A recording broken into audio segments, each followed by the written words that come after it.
The first time I really questioned it, I was working on a project where we were measuring HIV in people's blood at this place called Specialty Laboratories in Santa Monica. I was just a consultant there. And I came in about 3 days a month, and we were working on that. And at some point, we needed to re-up our grant from the NIH to work on that, and I had to write it. And so the first line of that was, HIV is the probable cause of AIDS. And I wrote that, and then I said, well, I need a paper, some kind of scientific paper, to reference that statement. Because when you make a statement like that, that's like a fact. You need to say, here's how come I know that. Right? You put a little 1 if it's the first statement you've made, and then you put down at the bottom of the paper you have a 1, and you say, here's a paper by somebody that describes why that statement is true. Right? And so I said, well, what's that? I don't know. Let me think about, what is that paper? Who do I go to for that? And I looked around. I asked a couple of virologists at that company, and they said, no, you don't have to reference. I said, I have to reference that because I don't know where that came from. How do I know that? And it turned out that nobody knew it. There wasn't a scientific reference, like a paper that somebody had submitted with like experimental data in it and like logical discussion and said, here's how come we know that HIV is the probable cause of AIDS. There was nothing out there like that. Nothing. Can you talk about your experience when you met Luc Montagnier for the first time and you questioned him about his, whether he got a reference for HIV, since he is the one who... By the time I met Luc Montagnier, I had met a lot of AIDS researchers at meetings, and I had always gone up to them. If they talked like they knew about HIV and AIDS, I always went up to them afterwards and I said, where can I find a scientific reference that I can use for my... Remember I said I had a sentence there. It said HIV is the probable cause of AIDS, and I needed to have that backed up by something before I could write it and submit it. And I went around, I asked a whole lot of people. I said, well, I can't find it. At first I looked for it, just in like computer searching kind of stuff like that. But then I said, there's got to be somebody that knows this. So you go to experts and ask them. And so I asked all these people one after the other, and none of them had it. None of them. And I was getting really freaked about that. That's when I first started saying, they don't know. Nobody really knows. This whole thing is a big sham. It's ridiculous. But then finally Montagnier came to there was a special little seminar down in San Diego where an old friend of Robert Gallo's, Flossie Wongstall, was opening up a Department of AIDS Research down at San Diego.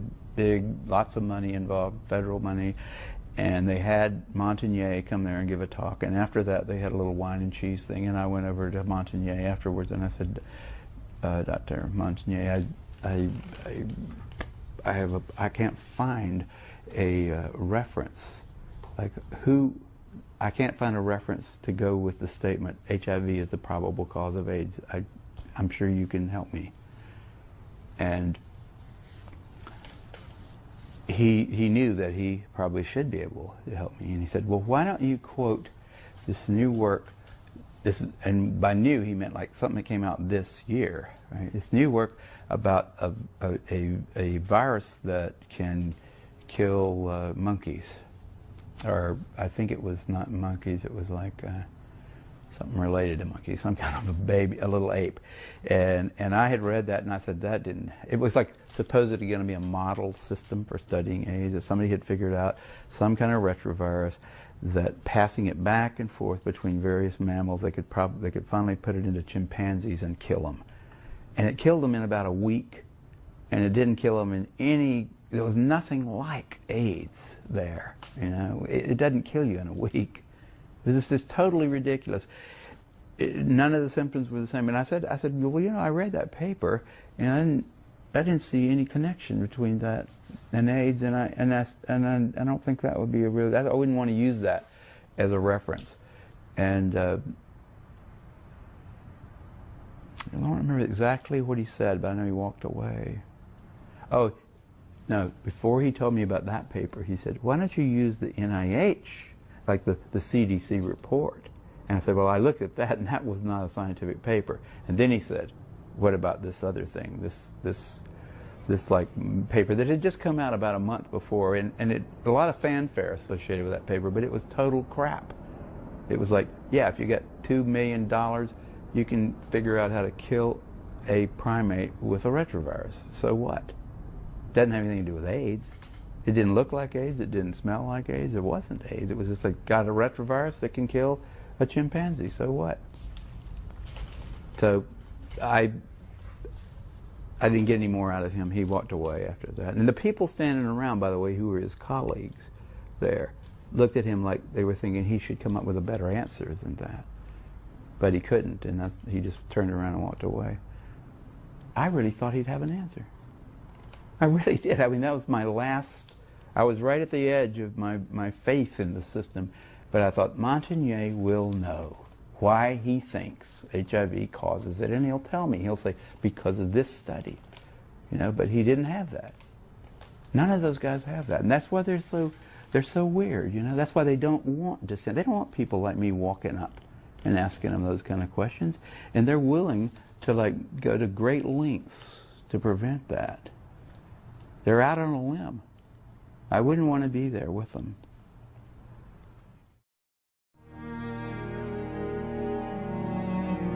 I was given the mission to develop an HIV diagnostic test, and it was sort of an unspoken tradition at Amgen that whenever we would launch into a product development effort, that we'd invite persons from both sides of an issue. And the only person that I knew was not entirely convinced that HIV was an important target was Dr. Peter Duesberg. So I called Dr. Duesberg to come out and give a seminar at Amgen, and he agreed. And it was at that time when he had introduced his theories about other causes of AIDS and his beliefs that HIV was a harmless passenger virus. So that really is what planted the seeds in my life to start questioning the link between HIV and AIDS. And it was interesting at that seminar, the majority of the PhDs in the company actually boycotted the seminar. They had refused to come and be in the same room with Peter Duesberg. And I thought this was odd because as a scientist, we generally love vigorous arguments. And I thought that if persons had arguments against Peter Duesberg, that this would be a perfect time for them to attack him. They did, however, let the research associates come to the seminar, and it was just amazing. Everything that Dr. Duesberg had brought to my attention was completely unknown to me. And based on what he said, I was convinced that there were some serious problems with the HIV/AIDS hypothesis, if indeed what he said was true. And that prompted me to go to the library. And that was about 12 years ago, and I've been studying this issue ever since.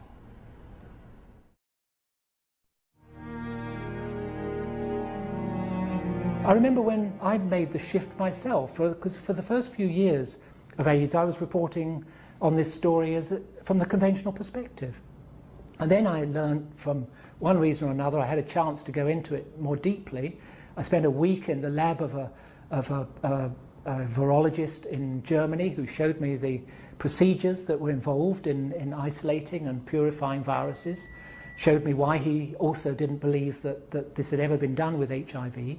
And gradually I understood the intricacies of this story, and that allowed me to make the shift. But I remember being resistant to thinking that I'd been reporting this wrongly all those years. It takes a lot of, you know, kind of movement inside to be able to change direction on such an important and emotive issue as the cause of AIDS.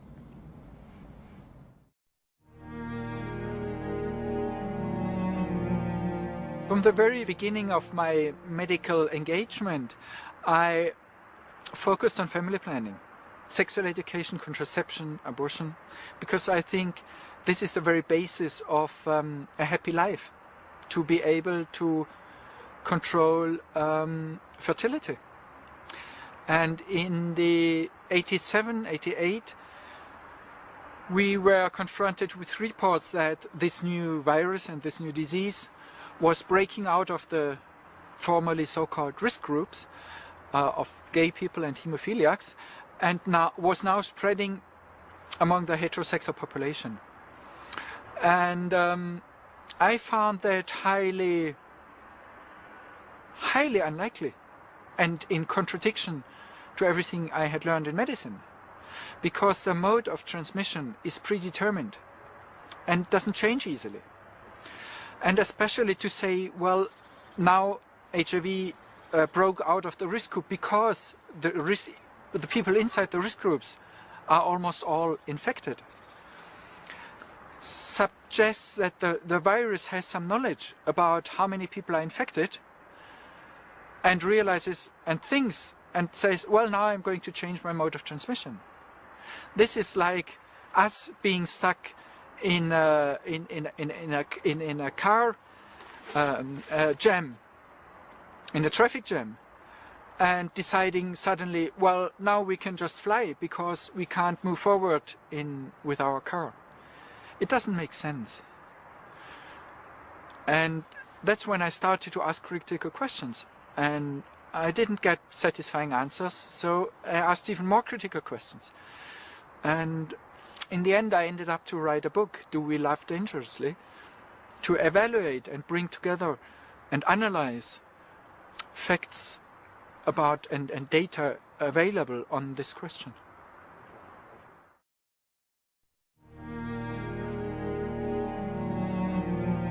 At the time, the experts were claiming, this is 1999, that there had been 250,000 deaths in that year alone, in South Africa alone.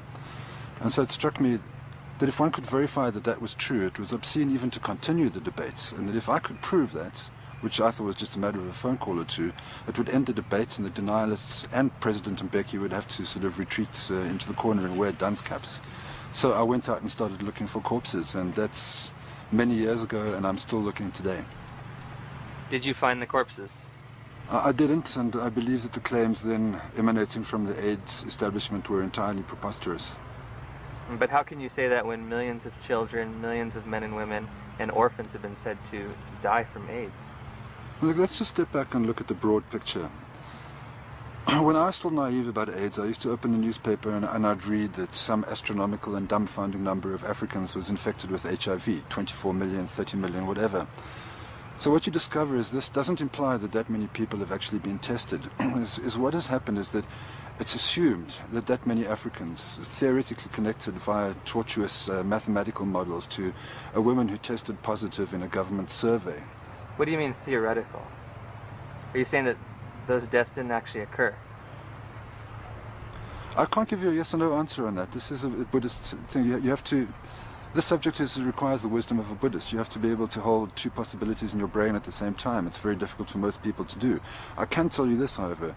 There are no statistics elsewhere in Africa. They simply don't exist. There are simply estimates generated by people who have a vested interest in keeping this, in portraying Africa's AIDS problem as dumbfounding as possible.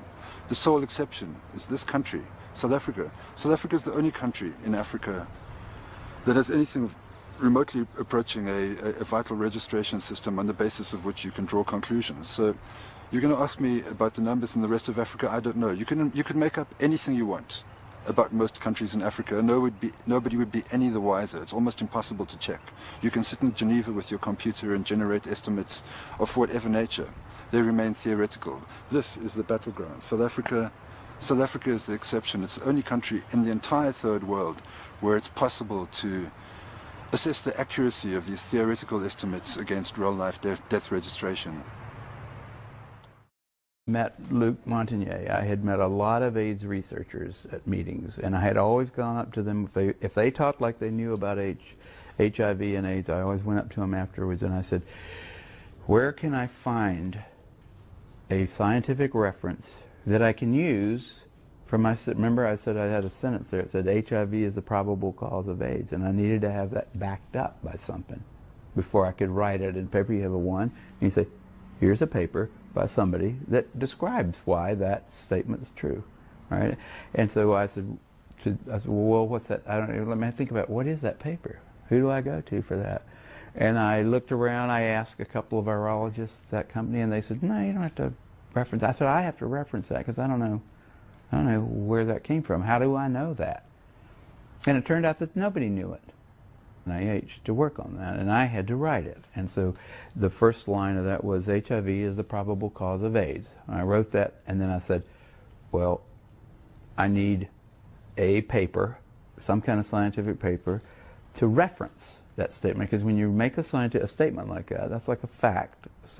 You need to say, here's how come I know that, right? You put a little 1 if it's the first statement you've made, and then you put down at the bottom. There wasn't a scientific reference, like a paper that somebody had submitted with like experimental data in it and like logical discussion and said, here's how come we know that HIV is the probable cause of AIDS.